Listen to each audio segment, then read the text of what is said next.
इस तस्वीर में दिख रहा लड़का अब पूरी दुनिया में वायरल हो चुका है और इसके वायरल होने का कारण बना है इसकी सच्चाई।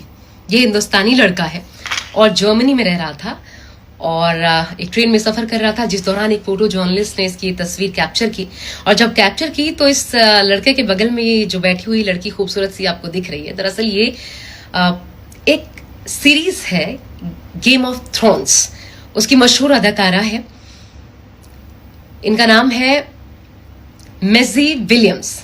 मैसी विलियम्स के साथ ये लड़का वहां पे बैठा हुआ था, इसे कोई फर्क नहीं पड़ा। लेकिन तो ये तस्वीर तो कैप्चर हो गई, लेकिन इसके बाद इस मैगजीन ने इस लड़के को ढूंढना शुरू किया।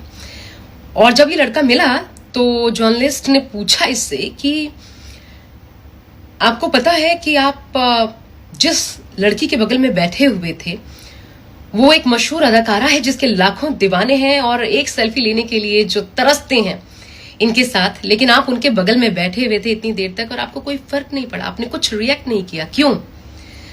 तो वो लड़का बड़े अदब के साथ और बड़ी सच्चाई के साथ कहता है कि जब आपके पास किसी देश में रहने का परमिट तक नहीं है, आप अवैध तरीके से रह रहे हो, जब आप रोजाना इसी तरीके से अवैध तरीके से ट्रेन में सफर कर रहे हो, आपकी जेब में 1 यूरो भी ना हो, तो इससे क्या फर्क पड़ता है कि आपके बगल में कौन बैठा हुआ है।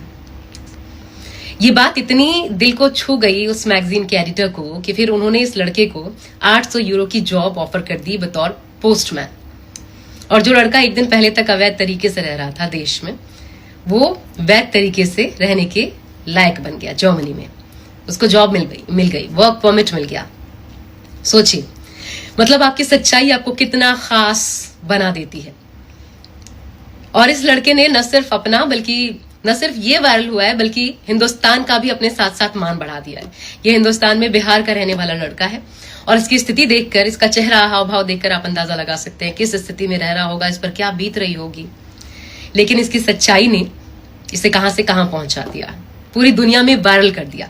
शायद इसलिए हमारे बड़े बुजुर्ग कह गए हैं कि सच्चाई से आपका भला हो ना हो, आपका खराब कभी नहीं हो सकता, इसलिए सच्चाई का दामन कभी मत छोड़ो।